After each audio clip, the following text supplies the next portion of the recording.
Alors, on va faire quelques exemples dans cette capsule ici de calcul d'intégrale de surface d'une deux formes. Et puis, je veux essayer de mettre plus d'emphase sur la question que j'avais dit que l'intégration ne dépendait pas du choix de paramétrisation à signe près. Alors, on va préciser un peu plus cette idée-là. Alors, le premier exemple sera le suivant. Alors, on a une surface qu'on caractérise comme étant une demi-sphère de rayon 1. Alors, voici x carré plus y carré plus z carré égale à 1. Et puis, demi-sphère, on prend juste z plus grand ou égal à 0. Alors, ça, c'est l'hémisphère nord. Et en fait, on vous donne la paramétrisation ici. Okay, je n'étais pas obligé de la donner, mais ici, je vous la donne. Je vais utiliser les coordonnées sphériques avec le rayon ρ fixé à 1. Alors, j'ai un 1 ici en avant de ces trois quantités-là. Et puis, sin phi cos θ, sin θ et cos phi. Pour les paramètres allant de, donc phi va de 0 à pi sur 2, alors je vais du pôle nord jusqu'à l'équateur parce que j'ai l'hémisphère nord, et puis θ va autour de l'axe des z. Donc voici ici, là, juste pour vous donner une illustration de la surface, ça c'est la demi-sphère, et puis elle n'est pas solide, hein, c'est une coquille cela, là. Vous voyez, elle est vide à l'intérieur, hein, c'est une surface, donc c'est la peau, la peau d'un solide, si on veut, là. OK, alors, on a cette surface-là, et puis on a aussi une deux formes que je vous donne ici, et puis on dit que, bon, on veut calculer l'intégrale de cette deux formes-là sur la surface S. OK, alors, on va utiliser la formule qu'on a développée à la fin de la capsule précédente. Donc, on a besoin de calculer des déterminants 2 par 2. Donc, je vais avoir besoin de ce que j'appelle le déterminant d, y, z, d, phi, θ. Donc, c'est-à-dire, je prends une matrice 2 par 2. Et puis, je garde la coordonnée y ici. La coordonnée y, là, c'est celle-là. Et puis, je vais la dériver d'abord par rapport à phi et ensuite par rapport à θ. Ça va être ma première ligne. Donc, par rapport à phi, j'ai cos phi sin θ. Cos phi sin θ. Par rapport à θ, j'ai sin phi, sin phi sin θ, sin phi cos θ, c'est-à-dire sin phi cos θ. Et ensuite, pour la deuxième ligne, je fais la même chose, mais au lieu d'utiliser y, j'utilise z. Alors, je prends z ici et je dérive d'abord par rapport à phi et ensuite par rapport à θ. Donc, la dérivée par rapport à phi, c'est moins sin phi. Et la dérivée par rapport à θ, c'est 0. Donc, je calcule ce déterminant ici, 2 par 2. Alors, j'ai ça fois ça qui me donne 0, moins ceci fois ça. Donc, j'ai moins qui fait plus. Alors, je vais avoir sin carré phi cos θ.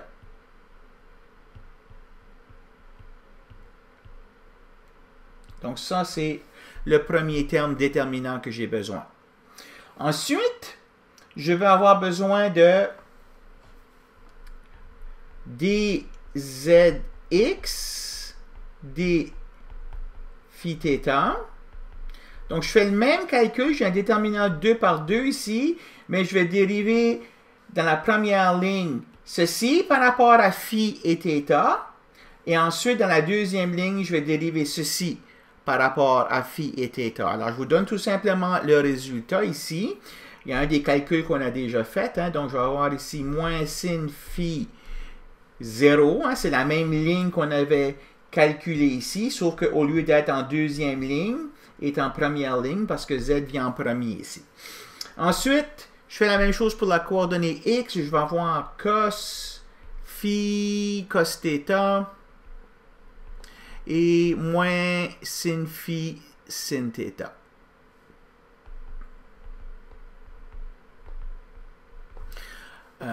Alors, quand je fais un déterminant ici, j'ai ça fois ça, moins ceci, puis ça va donner 0 à cause du 0 qu'il y a ici. Donc, ça me donne sin carré phi sin θ.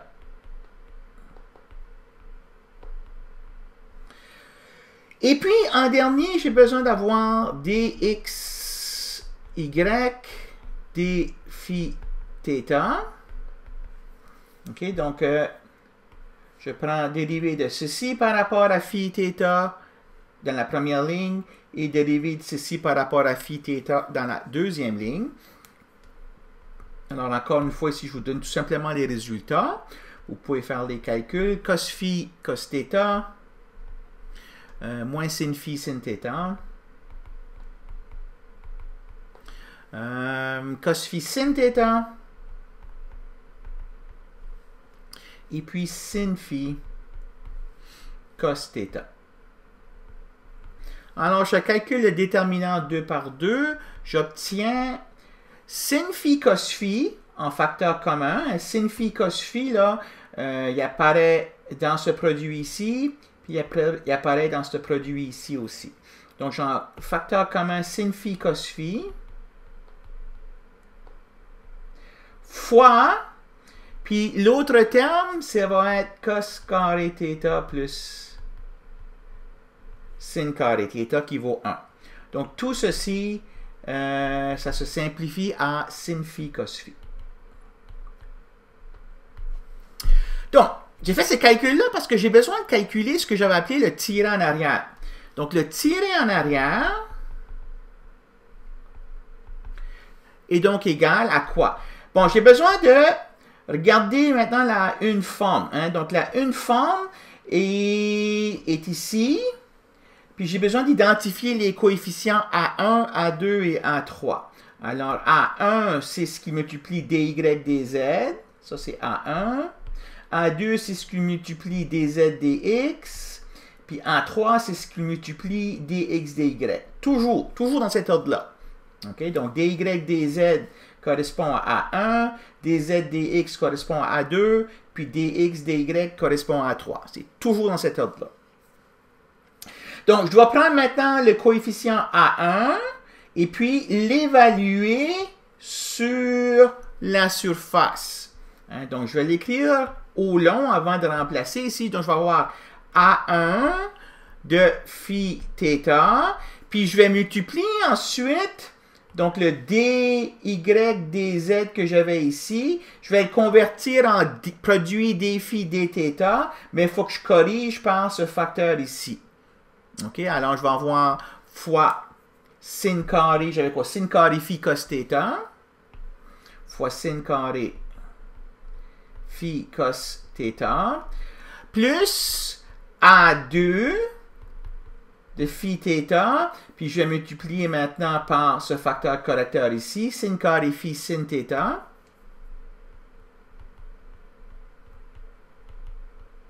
Et enfin, je vais avoir A3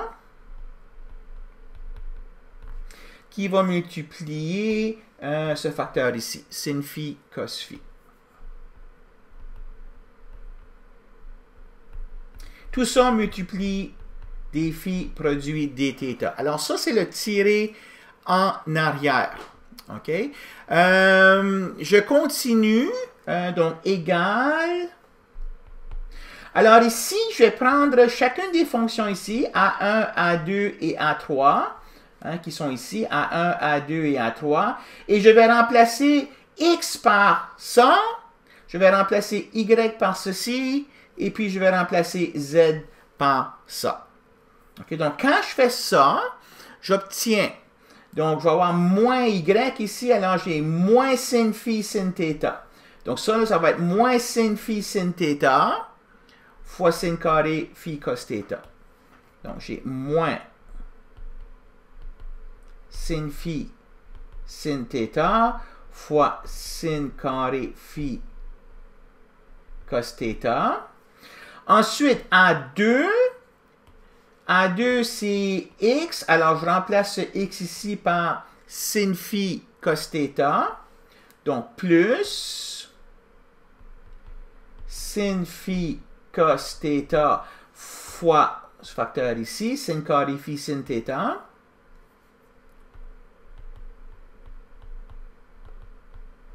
Et enfin, A3, donc A3 c'était Z, donc je dois remplacer Z par cos phi.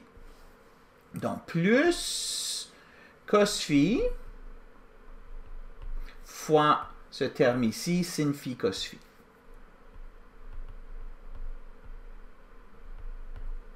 D phi produit dθ. Fait que ça, c'est le tir en arrière. Bon, il y a une simplification. Si vous regardez ce terme ici puis ce terme ici, en fait, ils sont les mêmes. Hein, j'ai sin cos θ, sin cos θ, sin cube phi, sin cube phi. Alors, ces deux termes-là, ils se cancellent à cause du signe de moins qu'il y a ici. Donc, il me reste, en fin de compte, que le tiré en arrière, le tiré en arrière de oméga par phi, c'est cos carré phi, sin phi, d phi produit dθ. Donc, quand on me demande de calculer l'intégrale de la deux formes oméga sur S, on a vu à la capsule précédente que je peux maintenant calculer l'intégrale double sur D de l'intégrale du tir en arrière. Et puis ça, ben, je peux intégrer maintenant sur D. Donc D, je vous rappelle, D c'est quoi? Phi va entre 0 et pi sur 2. θ va entre 0 et 2 pi. Donc j'ai l'intégrale de phi va de 0 à pi sur 2. L'intégrale de θ va de 0 à 2 pi.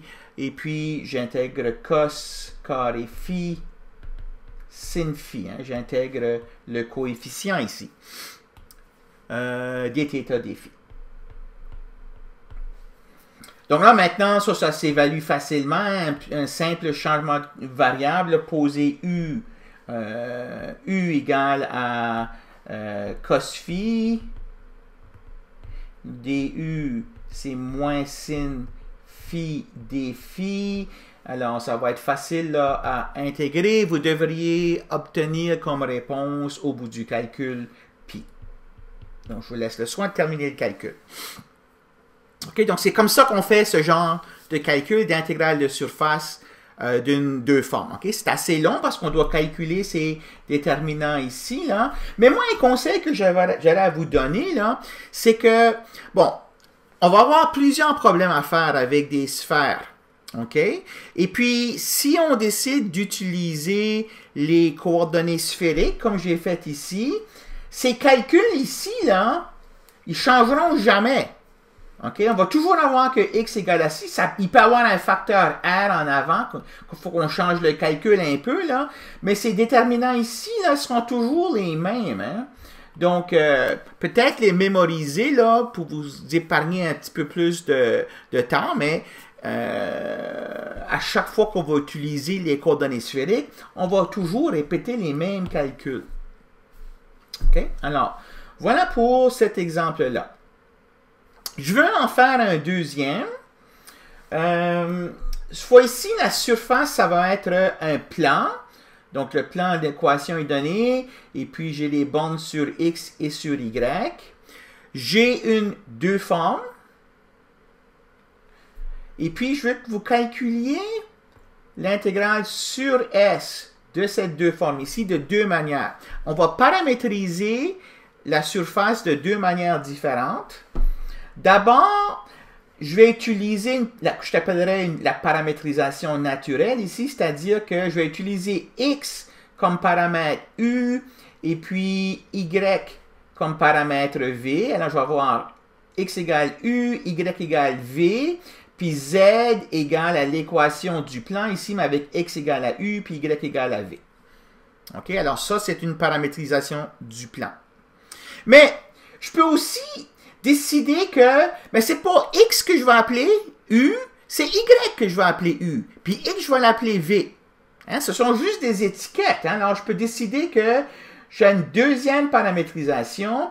Alors, X, je vais l'appeler V, Y, je vais l'appeler U, et puis, je vais utiliser encore une fois. Donc, c'est la même surface qu'on paramétrise, mais de deux manières différentes.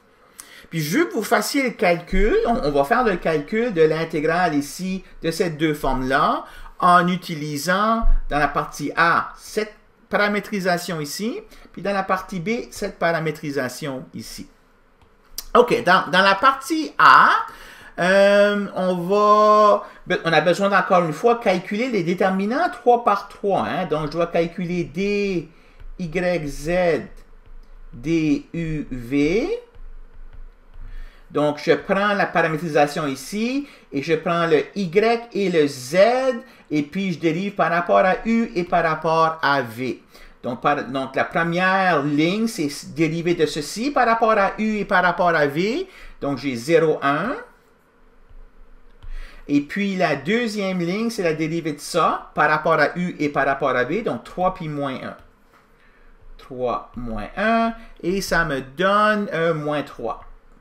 Je fais les mêmes calculs. D, Z, X, D, U, V. Okay. Alors, je vais aller assez rapidement ici parce que les calculs sont assez faciles. Ici, je vais avoir 3 moins 1 pour les dérivés de Z. Et puis, je vais avoir 1, 0 pour les dérivés de le X ici par rapport à U et par rapport à V. Alors là, je obtiens 1. Et puis enfin, la dérivée de X et Y par rapport à U et V, j'obtiens 1, 0, 0, 1 qui me donne 1. OK, alors, je vais regarder ici maintenant pour calculer le tiré en arrière. J'ai besoin des coefficients ici. Ça, c'est le A1, ça, c'est le A2, et puis ça, c'est le A3. Alors, je dois évaluer maintenant ces coefficients-là, A1, A2 et A3, mais avec X égale U, Y égale à V, et puis Z égale 3U moins V plus 2. OK, donc, par exemple, A1, c'est X fois Y, alors ça va être U fois V. A2, c'est Z, donc ça va être 3U moins V plus 2.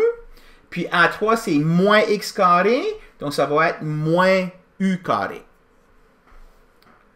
Donc, j'écris ça. Donc, A1 de phi 1 de UV, c'est donc égal à U fois V. A2 de phi 1 de UV, c'est égal à Z qui était 3U moins V plus 2. Et puis A3 de phi 1 de UV, c'est égal à moins U carré, comme je disais. Donc là, on a tous les ingrédients pour calculer le tiré en arrière. Donc, c'est A1. Hein, donc, c'est A1 que j'ai ici, UV, fois ce terme ici, fois moins 3. Donc, fois moins 3. Plus A2, 3U moins V plus 2, fois ce terme ici, qui est 1, fois 1, plus A3, qui est moins U carré, fois ce terme ici, qui est également 1. Tout ça fois du produit dV. Alors, je nettoie ça un peu, et puis ça va vous donner la chose suivante. Moins 3UV plus 3U moins V plus 2 moins U carré du produit dV. Alors, quand je veux calculer, donc on nous demandait de calculer ceci, c'est donc égal à, bon, maintenant les paramètres U et V, ici U va de moins 1 à 2, V va de 0 à 1, donc parce que c'est un rectangle, je peux choisir l'ordre que je veux. Donc je vais avoir V va de 0 à 1, U va de moins 1 à 2, moins 3uv, plus 3u moins v, plus 2 moins u au carré, du dv. Okay, donc, ce sont des polynômes. Encore une fois, pour sauver du temps, je vous laisse le soin de vérifier ceci en exercice. Et puis, vous devriez obtenir 15 quarts comme réponse.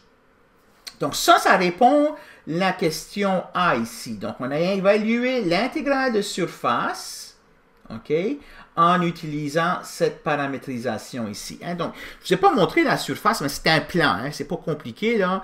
Ça, c'est le plan ici. OK, alors, donc quand je parle de la paramétrisation B, là, c'est le même plan. Je n'ai pas changé le plan. J'ai juste changé les étiquettes des paramètres. C'est tout ce que j'ai fait. Ça fait que je m'en viens ici et puis je vais répéter le même calcul.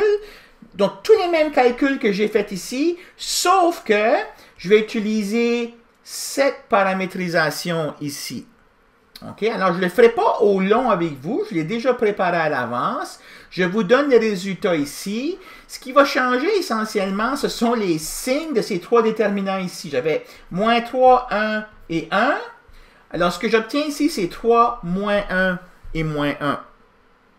OK? Donc, ça change un peu les calculs. Quand je calcule le tir en arrière, j'obtiens cette expression ici. Puis maintenant, bon, l'intégrale que je fais, ça va me donner moins 15 quarts comme réponse. Alors, c'est pour ça que je vous disais là que l'intégrale de surface d'une deux formes ne dépend pas du choix de paramétrisation, mais à signe près. OK? Donc, si vous êtes deux personnes qui avaient calculé l'intégrale de surface, une ayant utilisé cette paramétrisation ici, puis l'autre ayant utilisé cette paramétrisation ici, vous n'obtenez pas la même réponse, mais vous obtenez, si on veut, là, la même réponse à signe de moins 1 près. Donc, la question qu'on se pose, c'est mais pourquoi est-ce qu'il y a eu un changement de signe? OK? Alors, ça, c'est la question qu'on va garder en tête, puis on va tenter de répondre ceci à la prochaine capsule.